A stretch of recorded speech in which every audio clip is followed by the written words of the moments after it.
नमस्कार, RV22 न्यूजमध्ये आपलं सर्वांचं स्वागत।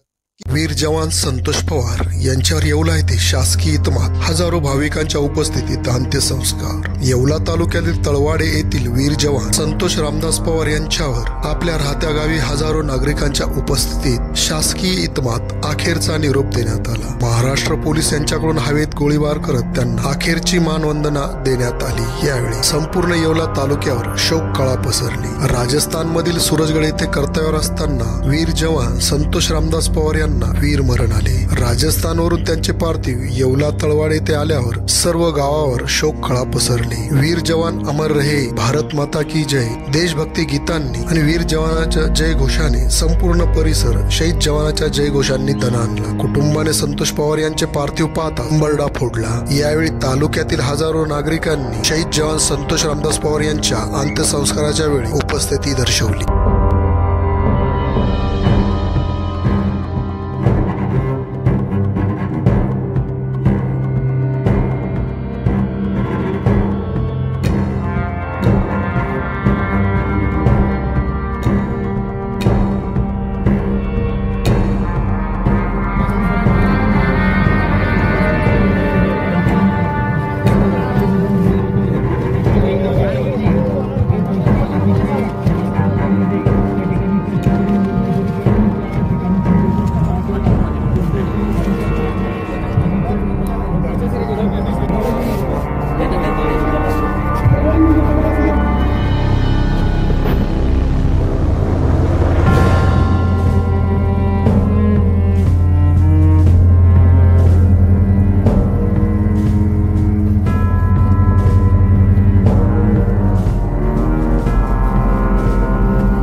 संतोष पवार याला वीर मरण प्राप्त झालेले आहे। त्याला आम्ही आमच्या पोलीस दलाच्या वतीने श्रद्धांजली अर्पण करतो आणि त्याच्या कुटुंबियांना हा दुःखाचा जो डोंगर आहे तो त्यांच्यावर जो कोसळलेला आहे त्याच्यामध्ये आम्ही सहभागी आहोत आणि त्यांना परमेश्वर शक्ती देवो अशी प्रार्थना करतो। जय हिंद, जय महाराष्ट्र। येवला तालुक्यातील तलवाडे या गावचा सुपुत्र भूमिपुत्र संतोष पवार हा भारतीय सैन्य दलात कार्यरत होता आणि त्या जवानाला वीरमरण प्राप्त झालेले आहे। त्या निमित्तानं आज पंचक्रोशीतील समस्त नागरिक या ठिकाणी त्याच्या अंत्यविधीसाठी मोठ्या संख्येने उपस्थित होते आणि त्या पवार कुटुंबावर जो दुःखाचा डोंगर कोसळलेला आहे त्या दुःखाचा डोंगर कोसळलेला तो सावरण्याची ताकद त्यांच्या कुटुंबियांना देवो यासाठी आम्ही प्रार्थना करतो आणि श्रद्धांजली अर्पण करतो।